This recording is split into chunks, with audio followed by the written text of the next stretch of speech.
Kia ora koutou katoa. Ngā mihi nui ki a koutou, ngā mihi ki te mana whenua o tēnei rohi, me ngā waka katoa ki tau mai nei. Greetings, everybody. It is great to be here with you this morning. Can I begin by acknowledging National Party President Sylvia Wood? Can I acknowledge our National Party Northern Regional Chair and our host this morning, Ward Kamo? I still like you even though you say I'm a bull.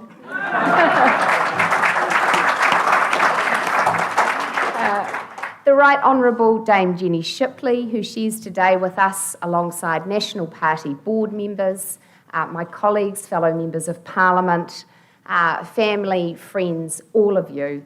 It's great to have you with us. And in particular, can I acknowledge a very special person, Amanda Luxon.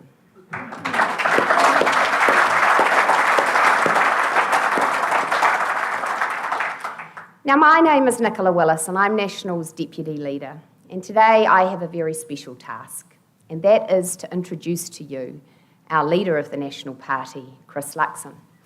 And over these past 16 months, I know many of you will feel you've got to know him better since he became the leader. The Chris you know is a proud husband to Amanda, a father to Olivia and William. He's a former McDonald's worker. He's a man who can claim childhood ties to both Auckland and Christchurch. He's someone who knows a lot about Dove soap, having worked at Unilever. And he's someone who made the planes run on time at Air New Zealand. These are things you know about him, but I just want to take this moment today to share a little bit of what I've learnt about Chris by working alongside him as his deputy. And what I have seen is a man who is a remarkable team builder. He's brought our team together, and not only has he done that, he's shown an incredible talent at getting the best out of every person in the team, seeing their strengths, their talents, and giving them the opportunity to share them and contribute to a bigger whole. He's someone who is almost extraordinarily great under pressure, consistently calm, humble, gracious, no matter what is going on, a real show of character. And he has become, for me, a great friend. He's the friend who backs me even when I'm concerned I might not be able to do it. He's the one who consistently sends the text when he knows I've got a big interview and that I'm fretting and says, "You're going to be great." And when he says that, I feel maybe that will be possible. And he is someone who is thoughtful and who gently pushes people along. What I've seen is what really makes him tick, and I want to share that with you. I think what makes Chris Luxon tick is a genuine love of people. He is someone who, wherever he goes, he wants to hear your story, your perspective, what motivates you and your hopes for your and your family's future. And these conversations, they can run long. We've had them in staff rooms, we've had them in wool sheds, we've had them in cafes and community centres, around boardrooms, and as his team will attest, he just wants to keep understanding and talking with the people that he meets. I'm going to share one example of how he does that and how he makes people feel so important. Because my little boy Reuben, who is 10, was very excited to meet Chris Luxon at a regional conference last year. The minute he met him, Chris got down on his knees so that he could get mano a mano, eye to eye with Reuben.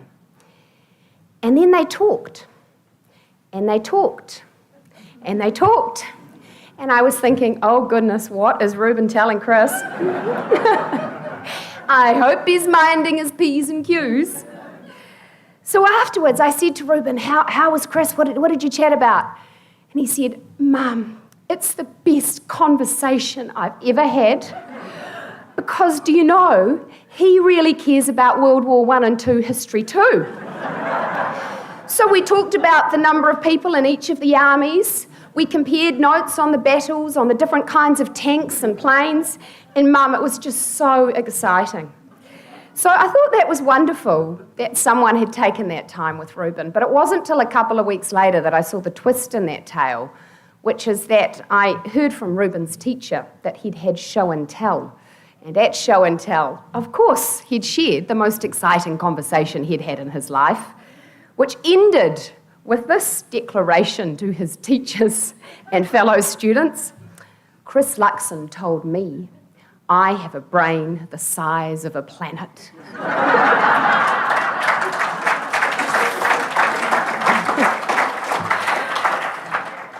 That's the Chris Luxon I know, and I am so determined and optimistic about what he will do as the leader of our country. He will back people to be their very best selves. That's why he has taken this enormous responsibility on for our party, and that is what motivates him every day. So now, can I welcome my friend, Nationals leader, the person who has what it takes to deliver a better New Zealand for each and every one of us, the person who hopefully, in October this year, we will elect to be New Zealand's next Prime Minister, Chris Luxon.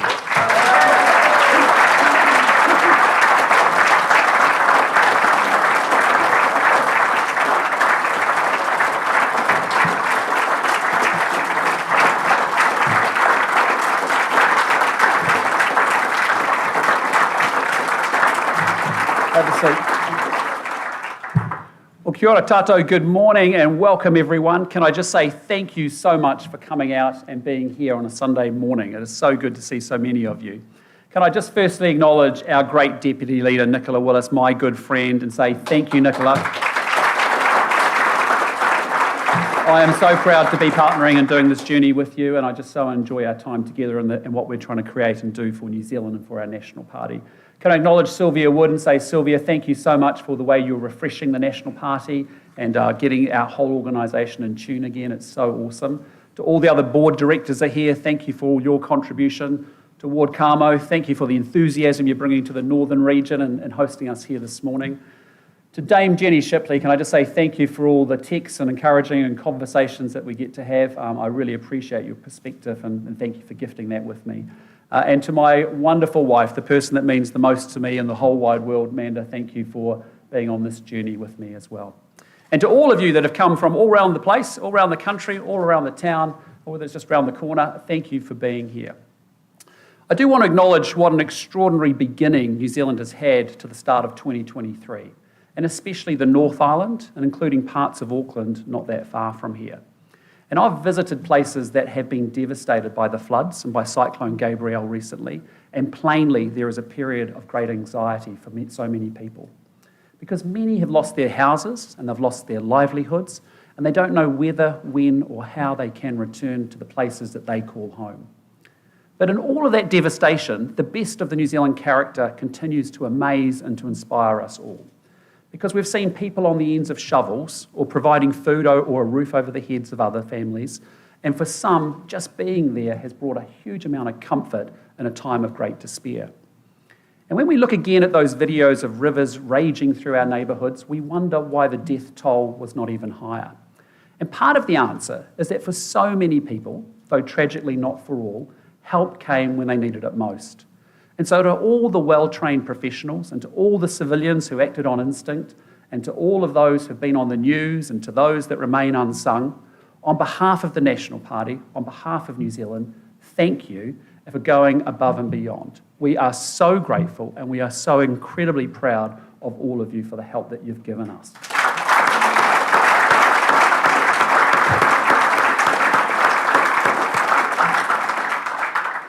And in the wake of these catastrophic weather events, there is understandably a lot of stress.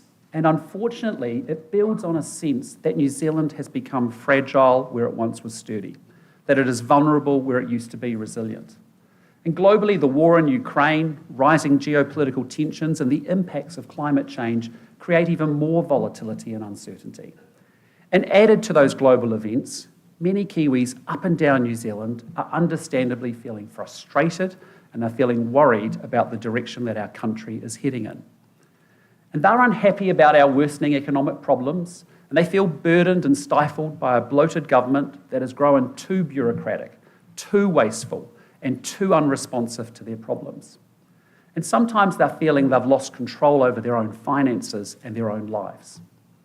Now, COVID has certainly played a part, but it's been exacerbated by the way the Labour government embraced isolation, cruelly locking out New Zealanders from the only country that they call home, even after the virus was well established here. And no wonder we've become more insular, more withdrawn from the world.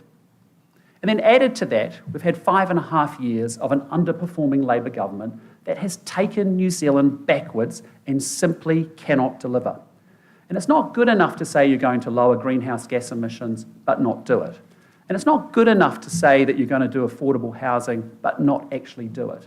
You can talk about it, it gets you a headline and a bumper sticker, but only doing it is what makes the difference. And I think Labour has concentrated on things that frankly don't matter, like its Auckland Harbour cycling bridge, its co-governance agenda, and the now shelved merger of TVNZ and Radio New Zealand. And what government, except this one, would have thought that those were the priorities for families who are worried about losing their own homes because they can no longer afford their own mortgages? So I have to say, the state of the nation right now doesn't make for great reading. Interest rates, rents and inflation are damagingly high, and investor, business and consumer confidence are worryingly low. Core public services are dire. Hospital wait times are out at record levels. So is retail crime. School absenteeism is shocking. And these are records no government wants to claim, but this is New Zealand now under Labour. I just want to take education as an example, because Kiwi kids used to be in the top 10 in the world for reading, maths and science. But over the last 20 years, achievement has slipped so much that there are now many kids leaving school without just basic reading, maths and writing skills.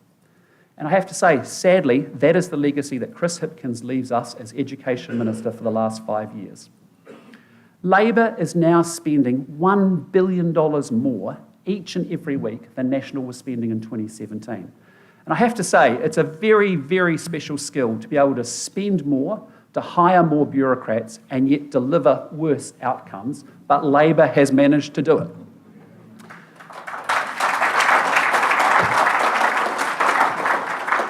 Grant Robertson is now collecting $48 billion more in tax each year, and that's about $17,000 more tax per household coming into the government's coffers. And part of that's because Labour refuses to inflation adjust tax thresholds so more people can get to keep more of what they earn. But it's also because Labour loves nothing as much as a brand new tax. And now there's even a proposal for what's called an app tax, which means it's just going to ramp up the cost of your Uber trips, your Airbnbs, and your food delivery. And there's also the possibility of another new tax for the cyclone recovery. I have to tell you, Labour ministers can't help themselves. To Labour, your money is really their money that they just haven't managed to get off you yet.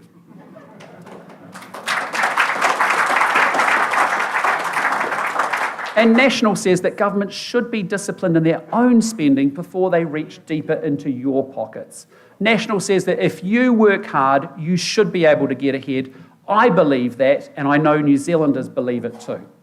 Because under Labour, success is something to tax. Under National, success is something to celebrate.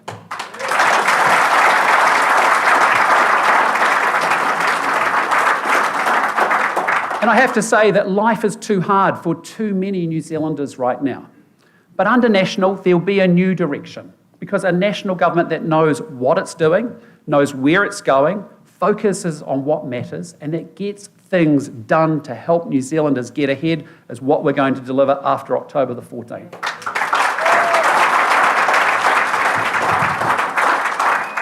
Now, I do want to tell you a little bit about me and my motivation for why I want to do this job. Because I love this country, because alongside my parents, it gave me a really safe upbringing. It gave me an education that allowed me to go out and compete anywhere in the world. And it's given me a huge sense of optimism, which I've never, ever lost. And as I go around New Zealand every week, I'm so often asked the same question.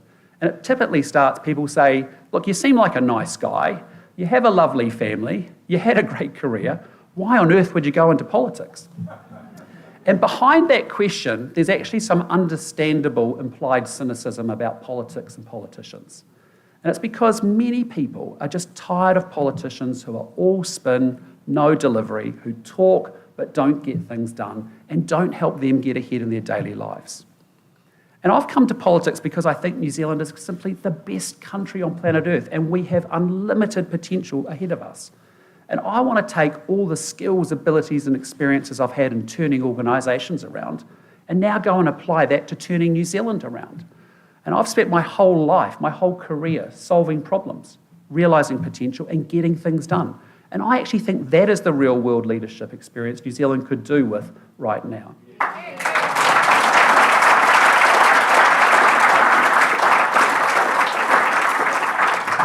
And because I believe more than ever that if we make the right decisions, New Zealand has a fantastic future ahead of it. We can do better, we can be more prosperous, we can be more ambitious. And I don't want to settle for mediocrity, and I don't believe other New Zealanders want it either. I care about what you care about. I want New Zealand going forwards, not backwards. And I want to help all New Zealanders to get ahead and to have all Kiwis flourishing. Let me tell you, there is nothing wrong in this country that can't be fixed. Because I can tell you, Kiwis are as determined, as creative, as innovative, resourceful, passionate as they have always been. And every week I have the immense privilege of meeting Kiwis doing amazing things in their businesses, in their communities, and in their families. And they're working hard and they're pursuing their version of the Kiwi dream, whatever that may be. New Zealand will always have really strong bicultural foundations. But we are now also a modern multicultural nation that's home to migrants from all around the world. And almost all of us have forebears who have come here either a short or a long time ago to start anew. And I think all of us have a responsibility to make good on the hope and the courage that inspired our family's migration. My own ancestors came to New Zealand as Irish miners and hotel keepers. They came as Scottish stonemasons and bakers. And they came as English farmers, labourers and fishermen. And they were New Zealanders once too. But no matter when we or our families arrived, I think we all want similar things in life. We all want safe and stable communities for our families to live in. We all want dependable incomes that cover our needs with just a little bit extra left over for the extras. We all want a country where hard work pays off and you can actually get ahead. We all want an accessible public service when we need them. And we all want for our children to have better opportunities in life than we did.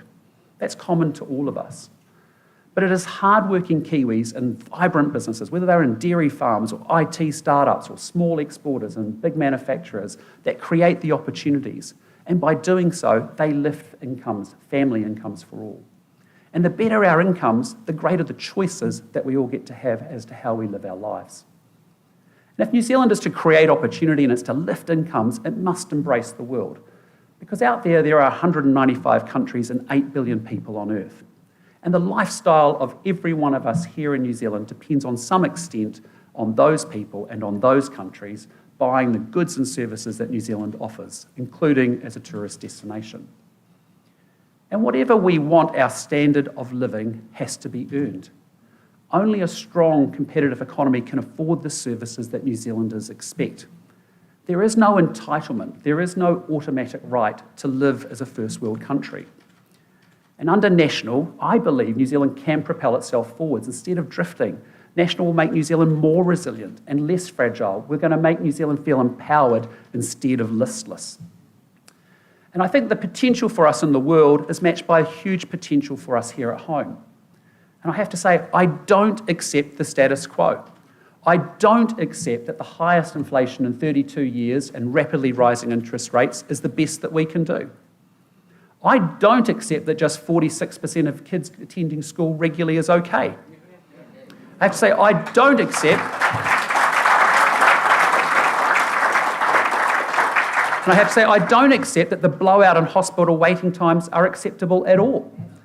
And I don't accept that the increase in violent crime, the increase in gang membership and ram raids is the new normal. And And I certainly don't accept that a fourfold increase in kids living in cars is acceptable at all. We can do better than this. We are much better than this. But for 5.5 years, Labour has failed.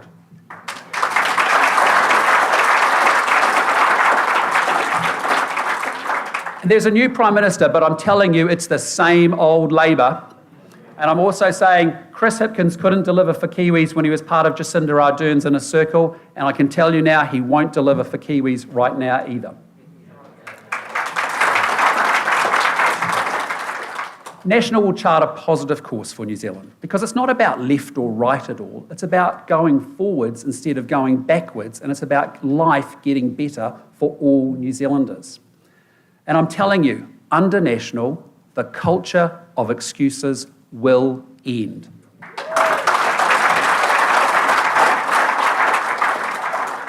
So I want to talk about what a national government will deliver, because these are my 5 commitments to you. 1, National will curb the rising cost of living. 2, National will lift incomes for all. 3, National will deliver resilient infrastructure for our future. 4, National will restore law and order. And 5, National will provide better healthcare and education services. So you should expect to hear me talk about these 5 commitments a lot, as well as our plans to actually deliver on each and every one of those. And we've already started setting out the detail of some of those plans. To restore law and order, we will back police and we will tackle gangs with more police powers to stop gangs gathering in public, make it harder for them to access firearms, and to ban gang patches in public spaces.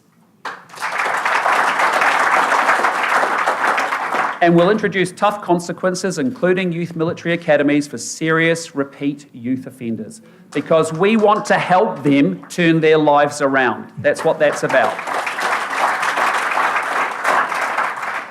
And last year, I also announced our Welfare That Works policy, and it's targeting young people on the job seeker benefit.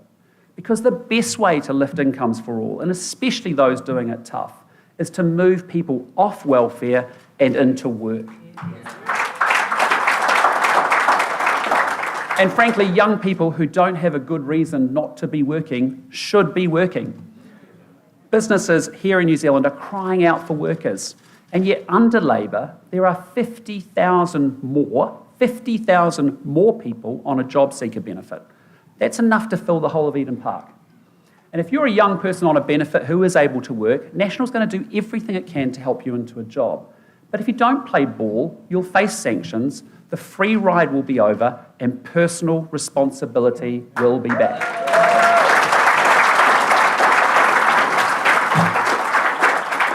Now, just last weekend, as part of our focus on building resilient infrastructure for the future, I announced our local water done well policy. And it repeals Labour's 3 waters, it returns water assets to council's control, but it sets strict rules about investing in them for the long term, and it allows long-term funding too. And it's the right answer to what is a very complex problem. But let me turn to the issue that I think is affecting families all over the country, and that is the cost of living crisis. I am around the country every week, and I can tell you the human side of New Zealand's current economic state is an even more desperate picture than the statistics indicate. And recently, I was in Christchurch, and a business owner began crying as she started to tell me how her staff are struggling to make ends meet, but how also her business is also struggling and it can't afford the higher wages and the higher costs as well. And I know her story is not isolated, and I know that her tears are not either. There is very real hardship out there, and not only among the lowest income households, but also for the squeezed middle. Because interest rates have skyrocketed to counter the inflation that Labour has not only let get out of control, but has actively made worse through its reckless, wasteful addiction to spending. And whether it's paying for food, or the rent, or a school uniform, people who've used their savings to hang on in the hope that things would get better are now really desperate. And for as long as this government is in power, I can tell you there will be no relief, because Labour has absolutely no answers and their change of leader makes absolutely no difference. But ladies and gentlemen, the election on October 14 will be a great opportunity for New Zealand to change direction. And I can tell you the National Party has a 5-point plan to address this cost of living crisis. We'll stop adding costs onto businesses that then get passed on to their customers. We'll give the Reserve Bank one job to do, which is to tackle inflation. We'll use government levers to remove the bottlenecks, like making it easier to recruit people from overseas where we have shortages, like nurses. And we're going to provide tax relief by lifting the tax brackets so the average earner will keep an extra $800 a year. And we're going to restore discipline to government spending. And I can tell you, Nicola Willis will do that job exceptionally well.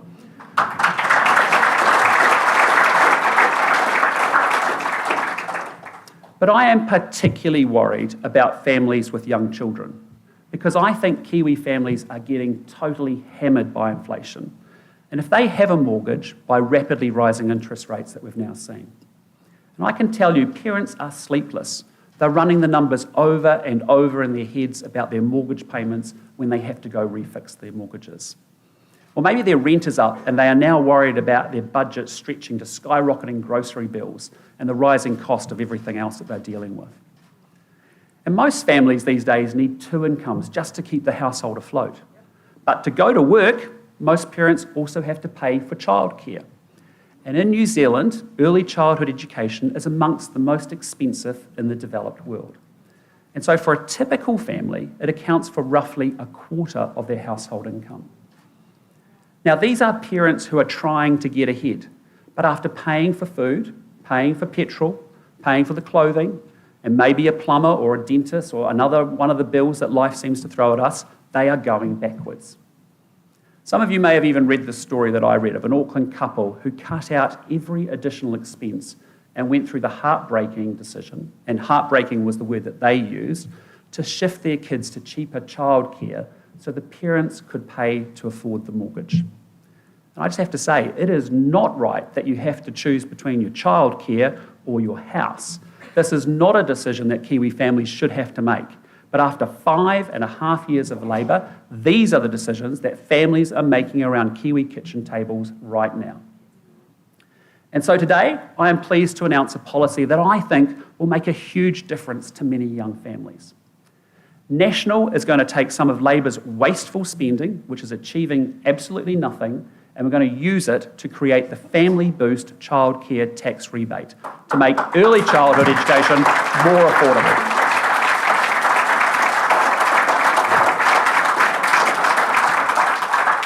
And our plan will specifically target lower and middle income families to make their lives just that little bit easier.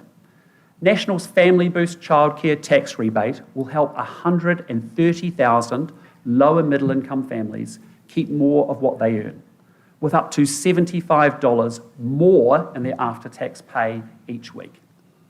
And that's $3,900 every year, depending upon their income. Families will receive a 25% rebate on their early childhood education expenses, up to the maximum of $3,900 per year. And it is a targeted program that will be available to families earning up to $180,000, with the full $75 a week rebate available to those families earning up to $140,000.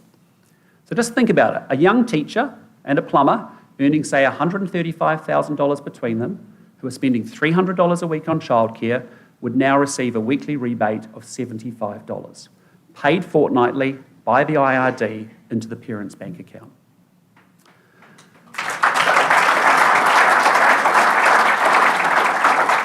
And Family Boost will mean that families with young children can keep more of what they work so incredibly hard to earn.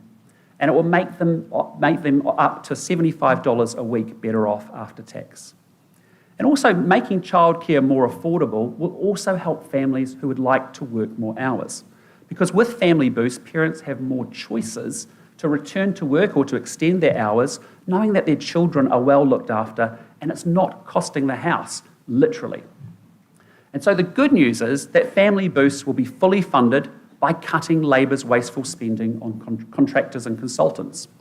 Because back in 2018, Chris Hipkins, the State Services Minister, promised to reduce spending on contractors and consultants. And instead, the latest data shows that the annual spend has now skyrocketed to more than $1.7 billion.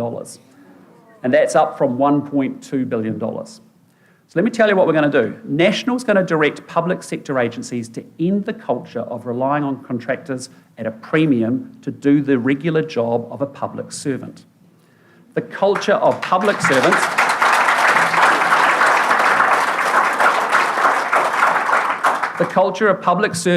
rebranding as contractors only to do the same job at twice the hourly rate, I can tell you is chronic and rife in Wellington. Second, National won't enact any more costly restructures or mergers because I can tell you Labor is obsessed with creating and merging entities while services on the front line are falling apart. And National is going to deliver more with the public service that we have. Third, National's going to slash the use of working groups and task forces and reviews when in government. Because I've got to say, if Labor doesn't know what needs to be done, it's definitely time for a national government that definitely knows what it does need to happen.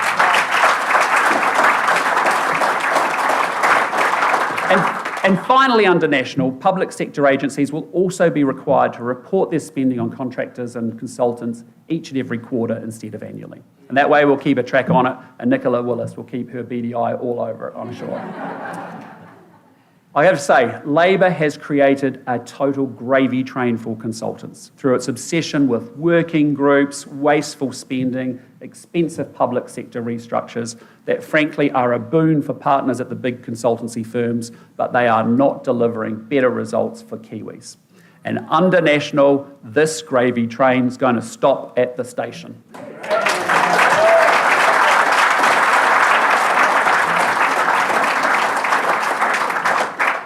Ladies and gentlemen, New Zealand is in its 6th year of a Labor government, and frankly, it's overspent, it's overtaxed, and it's totally underdelivered. And it's focused on things that no one cares about while families choose between their childcare or their roof, and shopkeepers live in fear of crime. And at the election, I'll be asking New Zealanders not to waste another 3 years. And I'll be asking New Zealanders to elect a government that under my leadership will address the cost of living, lift incomes for all, restore law and order, build resilient infrastructure, and improve health services and educational achievement. A party vote for National will be a vote to stop the drift that's taking New Zealand backwards and to instead start the engine that will take us forwards.